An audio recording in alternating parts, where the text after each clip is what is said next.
Hello students, welcome to Medha IAS Academy. Today, we'll have a talk about Indo-Bangla relations. Right from the time of the formation of Pakistan, after Partition of India, there was nothing in common between East Pakistan and West Pakistan. East Pakistan, which today is called as Bangladesh, is a country which was ethnically, culturally, very different from West Pakistan. West Pakistan was primarily forged through what was called as Islamic nationalism, while in East Pakistan there was yet another identity that was equally powerful, and that was linguistic nationalism or Bangla nationalism. West Pakistan was clearly aware of the danger of the linguistic or Bangla nationalism that lie subsurface in East Pakistan. That's the reason why West Pakistan chose to always suppress East Pakistan. West Pakistan considered the people of East Pakistan as second grade citizens. West Pakistan discriminated against East Pakistan. East Pakistan was not properly represented. East Pakistan was not given equal opportunities in public offices, in economic development. And therefore, East Pakistan was always dissatisfied at the treatment being meted out by the West Pakistan. It was in this context that in 1970, after general election, a party that was based in East Pakistan called Awami League, which got the majority, was not allowed to form the government in Pakistan. In spite of clear majority that was secured by Awami League, that was led by Sheikh Mujibur Rahman, the leaders of West Pakistan decided to scrap the elections and not to allow the party that was based in East Pakistan to form the government. That was the spark which led to a national liberation struggle in Bangladesh, which was called Mukti Bahini. The launch of this nationalist aspiration in East Pakistan led to a military crackdown in the form of Operation Searchlight. Operation Searchlight was primarily intended to completely decimate the political leadership of East Pakistan, to completely erase all nationalist aspirations. It targeted the political leaders, the student leaders, and the military crackdown led to a horrific genocide in East Pakistan. Reports estimate the loss of life at around 3 million lives. The number of people who crossed international border to enter into India as refugees were more than 10 million people. 3 times greater was the number of internally displaced people in East Pakistan at that time. People uprooted from their homes, people driven away from their properties, people deprived of their livelihoods. This was the kind of persecution imposed by West Pakistan and East Pakistan. This was, in every sense of the term, a genocide. A genocide that was imposed on a helpless, defenseless community in East Pakistan. In 1971, it was this genocide that was unleashed by West Pakistan which made India respond to the scenario. India did everything that was possible to come to the aid of these East Pakistanis who were being persecuted. India opened its borders. India appealed to international community.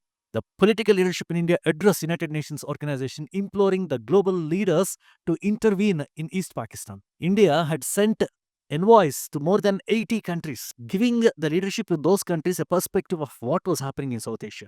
Indira Gandhi herself had visited approximately a dozen countries, appealing to the global leaders to intervene in this humanitarian cause. However, because Pakistan enjoys the friendship of US, the world community ignored the genocide that was being carried out in East Pakistan. This effort by India for international intervention to stop this genocide was considered by Pakistan as interference in Pakistan's internal affairs, and therefore Pakistan launched what was very popularly called as Operation Chengiz Khan, through which Pakistan opened a two-front attack against India. India waited, and at an appropriate time, India launched Operation Jackpot, through which Indian army entered into East Pakistan.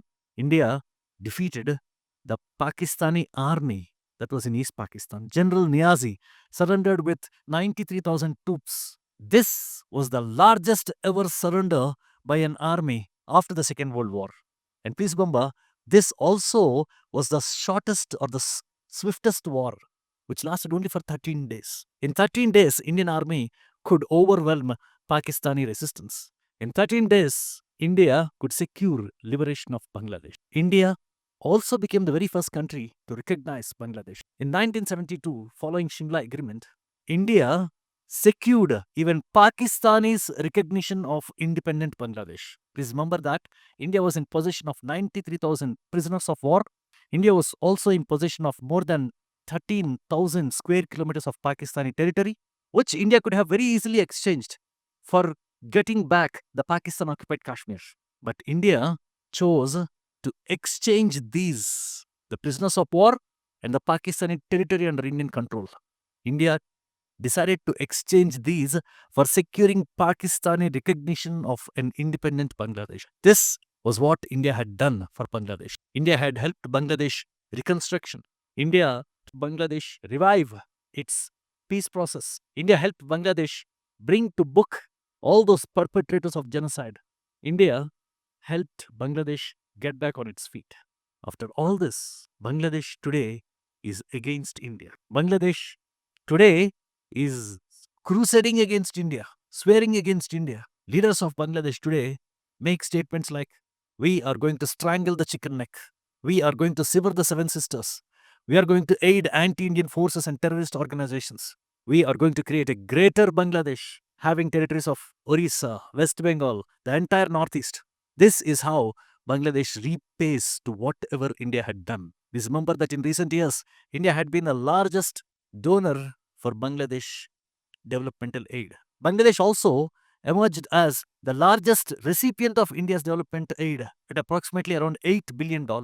India had agreements with Bangladesh for water sharing, for power sharing.